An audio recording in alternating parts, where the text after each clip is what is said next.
এঁচোড়ের ধোকা আপনারা কে কে খেয়েছেন আমাকে একটু জানাবেন। আজকে তাই পুরো রেসিপিটা আপনারা দেখতে হবে। আমি এঁচোড়ের ধোকা রান্না করব, কী কী এর মধ্যে দেব সবটাই আপনাদের রিকোয়েস্ট করলাম দেখার জন্য। ভাবলাম এত কিছু বানাই আর এঁচোড়ের ধোকাটা একদিন বানিয়েই দেখাই, তাই আজকে বানালাম হলো এঁচোড়ের ধোকা। বানাবো আর কি। এটা হচ্ছে আমি এঁচোড়টাকে কেটে কেটে আমি দুটো সিটি মেরে সেদ্ধ করে নিয়েছি। আর এখানে আমি মটর ডাল ভিজিয়ে রেখেছিলাম, মটর ডালটাকেও আমি ভেজানো মটর ডালটা আমি পেস্ট করে রেখেছি। এবার বাকিটা পুরো ভিডিও দেখতে হবে আমি কিভাবে কি করি।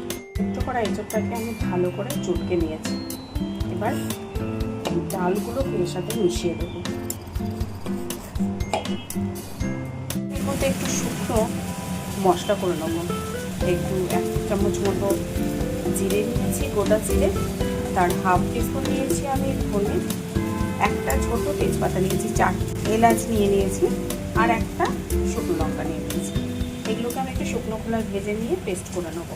ডাল আর এঁচোড়টা এক জায়গায় নিয়ে নিয়েছি। এবার আমি এর মধ্যে 1 চামচ লবণ, 1 চামচ হলুদ আর সেই মশলাটা দিয়ে দিলাম। আর আমি এর মধ্যে দিলাম 1 চামচ আদা বাটা। এটাকে ভালো করে আমি মিশিয়ে নেব। আর এখানে একটা আলু কেটে নিয়েছিলাম, এই আলুটাকে আমি তেলের মধ্যে সরষের তেলে ভেজে নিচ্ছি। আপনারা চাইলে তেলের মধ্যে নেড়ে একটু শক্ত করে নিতে পারেন, কিন্তু আমি এভাবেই একটা কাঁসারের থালায় আমি একটু তেল মাখিয়ে নিয়েছি। এর মধ্যেই আমি এগুলো শেপ দিয়ে নেবো, এক এক করে দিয়ে ভেজে নেব। সবগুলো আমি শেপ দিয়ে নিয়েছি। আপনারা চাইলে আপনাদের নিজেদের ইচ্ছা মতো শেপ দিয়ে নিতে পারেন। এবার আমি এগুলোকে সরষের তেলেই ভেজে নেব। আমি এইভাবে ভেজে নিয়েছি। মশলা করব, 2টো টমেটো কেটে নিয়েছি, কটা আদা দিয়ে দিলাম আর কটা কাঁচা লঙ্কা আর জিরে গুঁড়ো দিয়ে মশলাটা রেডি করে নেব। 1 চামচ 2 চামচ জিরে গুঁড়ো দিয়ে দিলাম। এবার মশলাটা আমি করে নেব।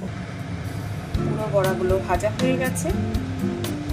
এবার আমি ওই তেলেই আরেকটু সরষের তেল দিয়ে কটা জিরে, একটা শুকনো লঙ্কা, তেজপাতা দিয়ে দিলাম।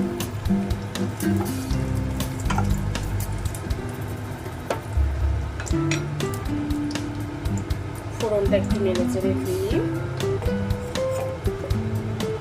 মশলাটা যেটা আমি পেস্ট করলাম ওই মশলাটা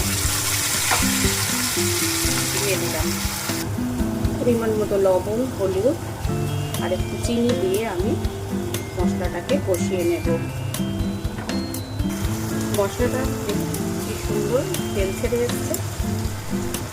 দিয়ে দিলাম আলুটা। এবার আমি দিয়ে দেবো জল, একটু বেশি করেই জল দেবো, কারণ এই ধোকাটা আমি যখনই দেবো আর ধোকা পুরো জল টেনে নিয়ে শুকিয়ে ফেলবে, তাই একটু বেশি করেই জল দেবো। ঝোলটা ফুটে এসছে। আমি এবার এর মধ্যে বড়াগুলো ছেড়ে দিলাম।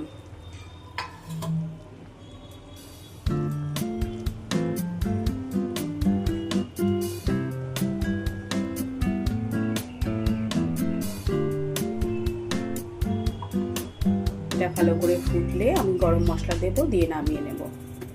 হয়ে গেছে আমার এঁচোড়ের ধোকার ডালনা। এবার আমি গরম মশলা দিয়ে নামিয়ে নেব। খুব বেশি দেব না, সামান্য গরম মশলা দিয়ে দিলাম। এবার আমি নামিয়ে নেব। হয়ে গেছে আমার এঁচোড়ের ধোকা। এই ভিডিওটা যদি ভালো লেগে একটা লাইক, কমেন্ট, শেয়ার, সাবস্ক্রাইব করতে ভুলবেন না। ধন্যবাদ।